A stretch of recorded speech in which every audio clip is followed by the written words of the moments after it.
வங்கக்கடலில் மோன்தா புயல் உருவாகி நிலை கொண்டிருக்கக்கூடிய சூழ்நிலையில இந்த புயல் எப்படி கரையை கடக்க போகிறது, கரையை கடக்கும் போது எந்தெந்த விதத்துல பாதிப்பை தரும் என்பது குறித்து பேச தென்மண்டல வானிலை ஆய்வு மைய தலைவர் அமுதா நம்மோடு இருக்காங்க. அவங்கள்ட்ட கேட்கலாம். மேம் வணக்கம். 24ஆம் தேதி உருவாகின குறைந்த காற்றழுத்த தாழ்வு பகுதி படிப்படியா ஆழ்ந்த காற்றழுத்த தாழ்வு பகுதி, காற்றழுத்த தாழ்வு மண்டலம், ஆழ்ந்த காற்றழுத்த தாழ்வு மண்டலம் தற்போது புயலா நிலவி வருது. இது எப்படி நகர போது, இதனுடைய பாதிப்பு எங்கெங்க எப்படி எப்படி இருக்க போகுது?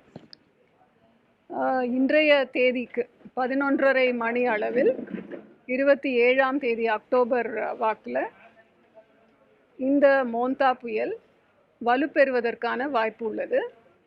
தீவிர புயலாக வலுப்பெற்று ஆந்திர மாநில கடற்கரை பகுதிகளான கலிங்கப்பட்டினம் மற்றும் மச்சிலிப்பட்டினமுக்கு இடையே காக்கிநாடா என்ற பகுதியில் கரையை கடக்க வாய்ப்பிருக்கிறது.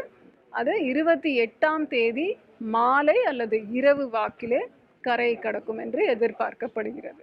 இது தமிழ்நாடு குறிப்பா சென்னை கடற்கரைகளுக்கு எவ்வளவு தூரம் தொலைவில் இருக்கு? இதை புயலாக தீவிர புயலாக வலுப்பெற்று ஆந்திராவை நோக்கி நகரும் போது நமக்கு ஏதாவது பாதிப்பு வருமா? அதாவது இந்த வட தமிழகம் சொல்லக்கூடிய கேடிசிசி ஜோன்ல ஏதாவது பாதிப்பு இருக்குமா? ஸோ நீங்கள் சொன்ன இந்த மாவட்டங்கள் 5 மாவட்டங்களுக்கு நம்ம மிக கனமழை எச்சரிக்கை கொடுத்துருக்கோம். அதாவது சென்னை, காஞ்சிபுரம், செங்கல்பட்டு, திருவள்ளூர் மற்றும் ராணிப்பேட்டை இந்த 5 மாவட்டங்களுக்கு மிக கனமழை. ஓரிரு இடங்களில், எல்லா இடங்களிலும் பெய்யணும் அவசியம் இல்லை, ஓரிரு இடங்களில் மிக கனமழை பெய்யும் வாய்ப்பு இருக்கிறது. மற்ற மாவட்டங்களில் சில மாவட்டங்களுக்கு கனமழை எச்சரிக்கை தரப்பட்டுள்ளது. இது கரையை கடக்கும் போது சென்னையிலேருந்து எவ்வளவு தூரத்துல மேம் நம்ம இருக்கும்னு எதிர்பார்க்கலாம்? இப்போ காற்றினுடைய வேகம் இங்கே நமக்கு எவ்வளவு தூரம் வீசும்? 480 கிலோமீட்டர் தூரத்துல இருக்கு. சென்னையிலிருந்து அது மோன்தா புயல் ஆந்திர கடற்கரையை நோக்கி போகும்போது நமக்கு அந்த டிஸ்டன்ஸ் அதிகமாகும்.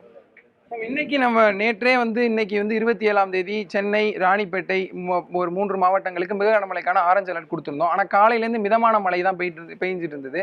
ஸோ பள்ளி கல்லூரிகளுக்கு சென்னையிலையும் சரி, தமிழ்நாட்டில் எந்த மாவட்டத்திலையும் விடுமுறை விடுக்கலை. ஆனாலும் மழை பெஞ்சிட்டு இருந்தது. ஸோ நாளைக்கு எப்படி மேம் இருக்கும்? விடுமுறை விடுவாங்களா? நிறைய ஸ்கூல் படிக்கக்கூடியவங்க எதிர்பார்க்குறாங்க. நாளை மழை காலையில் எப்படி மேம் இருக்கும்? விடுமுறை தர்ற அளவுக்கு மழை எதிர்பார்க்கவில்லை. இந்த ஆரஞ்சு அலர்ட், மஞ்சள் அலர்ட் இது எல்லாமே அரசாங்கத்திற்கும் பேரிடர் மேலாண்மை ஆணையத்திற்கும் பேரிடர் மீட்பு குழுவிற்குமான ஒரு குறியீடுகள். நம்ம மழை எவ்வளோ வரும், அதுவும் இடையிடையே தான் வரும், கண்டினியூஸாலாம் நம்ம எதிர்பார்க்கல.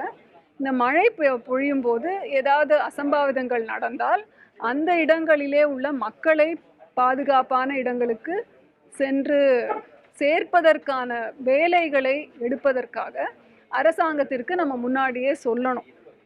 அந்த ஒரு பொறுப்பு இருக்கிறதுனால நம்ம இந்த ஒரு ஸ்டேஜில் அது ஓவர் வார்னிங் என்று கருதப்பட்டாலும் அந்த ஓவர் வார்னிங் அது தேவைப்படுகிறது. ஒரு முன்னெச்சரிக்கை நடவடிக்கைக்காக இது தேவைப்படுகிறது. ஒரு இடத்துல பெய்யலை அப்படின்னா இட் இஸ் பெட்டர். மக்களோட பாதுகாப்பை கருத்தில் கொண்டுதான் இந்த எச்சரிக்கைகள் தரப்படுகின்றன. பள்ளிகளுக்கு விடுமுறை விடக்கூடிய அளவிற்கு நாளைக்கும் மழை இருக்காதுன்னு எடுத்துக்கலாமா மேம்? அதாவது மழை வரும், நாங்க ஸ்கூலுக்கு லீவ் கொடுக்கறத நாங்க சொல்ல மாட்டோம், அது அரசாங்கம் தான் டிசைட் பண்ணுவாங்க. இது கரையை கடக்கும் போது மழை பொழிவா அதிகமான பாதிப்பை தருமா இல்ல காற்றா பாதிப்பு அதிகமா தருமா மேம்?